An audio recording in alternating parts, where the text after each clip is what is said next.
Assalamualaikum warahmatullahi wabarakatuh. Perkenalkan, nama saya Arif Fadlur Rahman M dari jurusan Ilmu Hubungan Internasional dengan BP 1710852014. Saya akan menjelaskan mengenai skripsi saya yang berjudul Strategi Greenpeace dalam kampanye anti perburuan paus setelah Jepang keluar dari IWC. Bab 1. Latar belakang. Perburuan paus sudah dilakukan oleh manusia sejak 2200 tahun sebelum Masehi. Aktivitas ini juga dilakukan oleh masyarakat Jepang. Memakan daging ikan paus dan berburu ikan paus sudah dilakukan sebagai bentuk ritual dan menghormati arwah nenek moyang mereka yang telah tiada. Tahun 1906, Jepang membangun pangkalan khusus untuk melakukan perburuan paus secara modern di Ayukawa. Hal ini terjadi memicu berdirinya perusahaan-perusahaan yang berkutat pada isu perburuan ikan paus.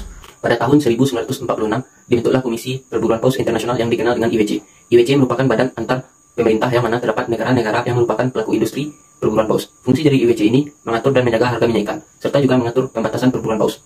Jepang sendiri bergabung dan menjadi anggota IWC pada tahun 1951. Pada tahun 1987, fokus IWC berubah menjadi konservasi ikan paus dan juga memberhentikan perburuan paus yang akan punah, termasuk juga hewan yang dilindungi. Dalam keanggotaan IWC juga terjadi perubahan, yang mana negara dari pro-waling berubah menjadi negara anti-waling. Keputusan IWC mengenai pemberhentian perburuan paus melalui moratorium komersial waling otak tangkapan nol. Beberapa negara menolak moratorium tersebut, termasuk negara Jepang, Norwegia, dan Islandia. Jepang menghentikan perburuan paus secara komersial pada tahun 1987 dan berganti dengan perburuan paus secara ilmiah. Jepang diketahui negara anggota yang melakukan perburuan paus dan juga melanggar aturan IWC. Melalui ide cemerlangnya, Jepang juga membantu permasalahan yang dihadapi dan pertemuan yang dilakukan oleh IWC. Jepang berupaya melakukan permohonan kepada IWC terhadap moratorium tersebut dicabut dan memberikan tangkapan kota terhadap perburuan ikan paus. Namun upaya tersebut gagal, yang mana pertemuan tersebut diadakan di Brazil pada tahun 2018. Melalui Menteri Perikanan, Jepang memutuskan untuk mengundurkan diri dari IWC pada tanggal 26 Desember 2018. Pada Juli 2019, 3 kapal pemburu paus milik Jepang berlayar hingga laut lepas dan membawa paus jenis Minke. Hal ini menjadi tanda bahwa Jepang telah melakukan perburuan paus secara komersial setelah Jepang memutuskan keluar dari IWC. Greenpeace sebagai organisasi internasional menentang perburuan paus melalui gerakannya untuk menjaga dan mempublikasikan mengenai perburuan paus tersebut. Melalui media, Greenpeace menyuarakan dan menyiarkan dengan tema perburuan paus kepada masyarakat internasional dan juga memberikan informasi mengenai kejamnya perburuan paus. Greenpeace hadir dalam bentuk upaya membantu dan melakukan kampanye mengenai anti perburuan paus. Selanjutnya, rumusan masalah. Jepang merupakan salah satu negara yang melakukan perburuan paus sejak lama. Perburuan paus ini menjadi budaya dan kebutuhan masyarakat Jepang dan menjadi malnutrisi dari kelaparan pasca Perang Dunia II. Dibentuknya IWC pada tahun 1949 yang mana bertujuan untuk menciptakan perburuan yang berkelanjutan, serta pada tahun 1987 diberlakukan moratorium komersial yang mana mengurangi kegiatan perburuan paus secara komersial. Namun di sisi lain, Jepang melakukan dan melanggar aturan IWC. Puncaknya pada tahun 2018, Jepang keluar dari IWC dan melakukan perburuan paus secara komersial. Selanjutnya, pertanyaan penelitian. Berdasarkan rumusan masalah di atas, maka pertanyaan penelitiannya adalah bagaimana strategi Greenpeace dalam upaya kampanye anti perburuan paus setelah Jepang keluar dari IWC. Selanjutnya, tujuan penelitian. Adapun tujuan penelitian ini adalah mendeskripsikan strategi Greenpeace dalam kampanye anti perburuan paus setelah Jepang keluar dari IWC. Selanjutnya, manfaat penelitian. 1. Secara teoris, tulisan ini dapat memberikan kontribusi dan pengembangan kepustakaan ilmu hubungan internasional, terutama dalam bidang organisasi internasional. Kedua, secara praktis, tulisan ini dapat memberikan masukan bagi para pembaca dan juga pihak terkait, seperti Greenpeace. Yang ketiga, secara akademis, untuk menerapkan pengetahuan yang telah penulis dapatkan selama di bangku perkuliahan. Selanjutnya, studi pustaka. Di sini, penulis menggunakan 5 literatur sebagai kepustakaan dalam penulisan penelitian ini. Selanjutnya, kerangka konseptual. Pada penelitian ini, penulis menggunakan konsep yang pertama, role of civil society, dengan indikator strategi persuasif, strategi kolaboratif, dan strategi konfrontasional. Yang kedua, konsep shaming, dengan indikator soft shaming dan hard shaming. Selanjutnya, metode penelitian. Dalam penelitian ini, penulis menggunakan pendekatan kualitatif dan jenis penelitiannya adalah analisis deskriptif. Batasan penelitiannya dari tahun 2018 sampai 2021. Unit analisisnya adalah strategi Greenpeace dalam kampanye anti perburuan paus setelah Jepang keluar dari IWC. Unit eksplanasinya adalah Jepang. Tingkat analisisnya adalah sistem internasional. Teknik pengumpulan data. Pada teknik pengumpulan data ini, peneliti mengumpulkan data berupa studi pustaka, data sekunder, dan data primer. Teknik pengumpulan datanya berdasarkan konsep dan indikator yang ada. Selanjutnya, sistematika penulisan. Bab 1 pendahuluan, bab 2 Jepang sebagai negara pemburu paus. Bab 3. Greenpeace sebagai organisasi non-pemerintah terhadap isu perburuan paus. Bab 4. Analisis strategi Greenpeace dalam kampanye anti perburuan paus setelah Jepang keluar dari IWC. Bab 5. Penutup. Selanjutnya, Bab 2. Jepang sebagai negara pemburu paus. Paus dalam tradisi Jepang. Aktivitas perburuan paus memiliki nilai budaya bagi masyarakat Jepang. Dalam dokumen resmi yang dikeluarkan oleh Kedutaan Besar Jepang di Selandia Baru yang mengatakan paus memiliki hubungan dekat dengan masyarakat Jepang. Hal ini terbukti dengan adanya peninggalan sejarah masyarakat Jepang seperti prasasti, karya seni, dan juga monumen yang berkaitan antara masyarakat Jepang dan juga paus. Selanjutnya, bidang kuliner masyarakat Jepang. Budaya mengkonsumsi daging paus berkaitan dengan awal penyebaran agama Buddha di Jepang, di mana daging ikan paus dan juga hewan laut lainnya dijadikan sebagai alternatif daging. Selanjutnya, bidang karya seni tulis masyarakat Jepang. Salah satu dari karya seni yang menunjukkan budaya perburuan paus adalah monumen Wada Yorimato yang berada di kuil Yonshin, kota Taiji. Selanjutnya, bidang kearifan lokal masyarakat Jepang. Terdapat berbagai festival maupun pertunjukan hiburan yang menampilkan mengenai aktivitas perburuan paus. Selanjutnya, kota perburuan paus di Jepang. Budaya perburuan paus di Jepang sudah lama berlangsung melahirkan berbagai komunitas-komunitas secara turun-temurun, sehingga kegiatan perburuan paus tersebut menjadi identitas mereka secara masyarakat. Selanjutnya, sejarah perburuan paus di Jepang sebelum menjadi anggota IWC. Perburuan paus pada masa pramodern. Kegiatan perburuan paus yang dilakukan oleh Jepang diperkirakan sudah berlangsung sekitar 10.000 sampai 300 sebelum Masehi. Selanjutnya, perburuan paus pada masa modern. Dengan menurunnya jumlah hasil perburuan paus, Jepang mengubah sasaran target perburuannya dengan berburu ikan jenis bride dan ikan jenis paus sirip. Selanjutnya, aktivitas perburuan paus setelah Jepang menjadi anggota IWC. Negara Jepang mulai bergabung dengan IWC pada tahun 1951. Selanjutnya, aktivitas perburuan setelah Jepang keluar dari IWC. Sesuai dengan aturan hukum laut internasional, Jepang harus menetapkan kota maksimal jumlah paus yang mereka buru sesuai dengan metode perhitungan dengan menggunakan aplikasi komputer yang dikeluarkan oleh IWC untuk memastikan kelestarian paus. Selanjutnya, bab 3. Posisi Greenpeace sebagai organisasi non-pemerintah terhadap isu perburuan paus. Greenpeace sebagai NGO. Sejarah awal Greenpeace. Pergerakan awal Greenpeace dimulai pada tahun 1960, di mana ada penolakan terhadap investasi yang dilakukan oleh Amerika Serikat ke Vietnam yang ditantang oleh kurang lebih 150 orang. Organisasi ini berawal dari dibentuknya komite yang bernama Don't Make It a Wife.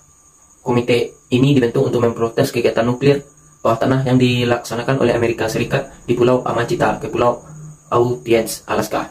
Selanjutnya, struktur organisasi Greenpeace. Pertama, Greenpeace International. Greenpeace International sendiri memiliki peran dalam jaringan besar, yaitu memfasilitasi perencanaan program global jangka panjang atau yang disebut dengan framework. Yang kedua, Greenpeace National Regional Organization merupakan suatu jaringan Greenpeace yang terletak di seluruh dunia yang bergerak sesuai rancangan program jangka panjang dari Greenpeace International. Yang ketiga, Greenpeace Fleet. Greenpeace sendiri memiliki 3 buah armada kapal yang membantu operasional mereka dalam melaksanakan kampanye permasalahan lingkungan. Selanjutnya, misi, tujuan, dan prinsip dasar Greenpeace. Dalam melaksanakan kegiatannya, untuk mencapai misi dan tujuan yang ingin mereka capai, Greenpeace memiliki 7 dasar prinsip yang mereka gunakan dalam setiap kegiatan mereka. Yang pertama, Greenpeace percaya akan pentingnya keberagaman dan kesamarataan. Kedua, Greenpeace mengutamakan kesamarataan, keberagaman merupakan nilai dasar organisasi dan kemanusiaan. Ketiga, Greenpeace berkomitmen dalam membangun anggota yang menganut prinsip kesamaan, keberagaman. Keempat, Greenpeace berusaha menciptakan komunitas yang penuh dengan rasa hormat dan saling menghargai. Kelima, Greenpeace berusaha menciptakan lingkungan yang saling bertukar ide, perspektif, dan pengalaman dalam mengambil keputusan. Keenam, Greenpeace mendukung pegawainya untuk mengembangkan diri. Yang ketujuh, Greenpeace berkomitmen untuk memelihara kualitas, keberagaman, dan individualitas di organisasi. Selanjutnya, pendanaan Greenpeace. Sebagai NGO non-profit, Greenpeace menyatakan bahwa hampir seluruh pendanaannya berasal dari donasi dari individu-individu di seluruh dunia, dan juga yayasan yang menampung organisasi non-profit ini. Selanjutnya, bentuk protes Greenpeace terhadap perburuan paus. Upaya Greenpeace International melawan kegiatan perburuan paus. Greenpeace pertama kali melakukan upaya melawan perburuan paus pada tahun 1975 yang dipimpin oleh aktivis Paul dan Linda Spong yang berasal dari New Zealand. Selanjutnya, upaya Greenpeace Jepang menantang kebijakan perburuan paus oleh pemerintah Jepang. Di dalam negeri sendiri, Greenpeace Jepang merupakan cabang Greenpeace International yang menantang kegiatan perburuan paus yang dilaksanakan oleh Jepang. Selanjutnya, bab 4. Analisis strategi Greenpeace dalam kampanye anti perburuan paus setelah Jepang keluar dari IWC. Strategi Greenpeace berdasarkan Role of Civil Society. Role of Civil Society merupakan kerangka konsep yang mengacu pada tulisan Suda Mohan. Terdapat 3 strategi berdasarkan Role of Civil Society yang dikemukakan oleh Suda Mohan, yaitu strategi persuasif, strategi kolaboratif, dan strategi konfrontasional. Selanjutnya, strategi Greenpeace berdasarkan Role of Society melalui strategi persuasif. Strategi persuasif berdasarkan Role of Civil Society melibatkan pihak yang berwenang dalam upaya menyelesaikan masalah, biasanya melalui pengumpulan data dan presentasi informasi satu sisi, dan juga melalui petisi. Selanjutnya, strategi Greenpeace berdasarkan Role of Civil Society melalui strategi kolaboratif. Strategi kolaboratif berdasarkan Role of Civil Society melibatkan pertemuan terbuka dengan pihak berwenang dengan melakukan lobby dengan pemerintah daerah, departemen, dan juga keputusan lainnya. Selanjutnya, strategi Greenpeace berdasarkan Role of Civil Society melalui strategi konfrontasional. Strategi konfrontasional berdasarkan Role of Civil Society melibatkan demonstrasi yang mana dalam bentuk pawai dan march. Selanjutnya, strategi Greenpeace berdasarkan konsep shaming. Dalam kamus Cambridge, kata shaming ini memiliki arti suatu aktivitas yang menggambarkan secara publik apakah itu seseorang, perusahaan yang telah melakukan tindakan buruk atau ilegal. Menurut Michael Kolmas, konsep shaming ini terbagi menjadi 2 bentuk, yaitu soft shaming dan hard shaming. Soft shaming ini yang dimaksud adalah menjelaskan bagaimana cara mempengaruhi kepatuhan terhadap norma yang mengancam tanpa melibatkan kekerasan. Sedangkan hard shaming ini yang dimaksud adalah menjelaskan bagaimana mempengaruhi keputusan dan kepatuhan terhadap norma yang dengan cara lebih radikal dan melibatkan kekerasan. Selanjutnya, strategi Greenpeace berdasarkan konsep soft shaming. Konsep berdasarkan soft shaming ini menjelaskan bagaimana cara mempengaruhi kepatuhan norma yang mengancam tanpa melibatkan kekerasan. Dalam praktiknya, konsep soft shaming ini seperti kritikan terhadap institusi internasional, catatan diplomasi, dialog, dan juga artikel. Selanjutnya, strategi Greenpeace berdasarkan konsep hard shaming. Konsep berdasarkan hard shaming ini menjelaskan bagaimana mempengaruhi kepatuhan norma dengan cara lebih radikal dan melibatkan aksi kekerasan.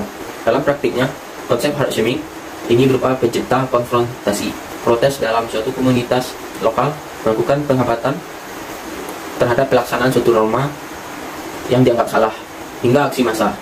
Selanjutnya, kesimpulan.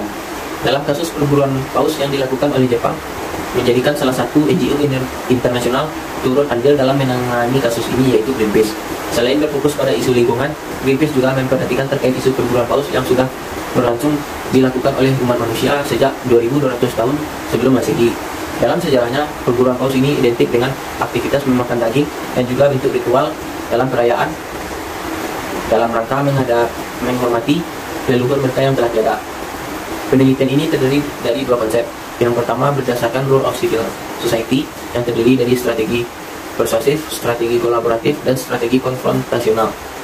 Strategi persuasif ini mengarah pada bagaimana melibatkan pihak berwenang dalam upaya menyelesaikan masalah, biasanya melalui pengumpulan data, informasi, dan juga petisi.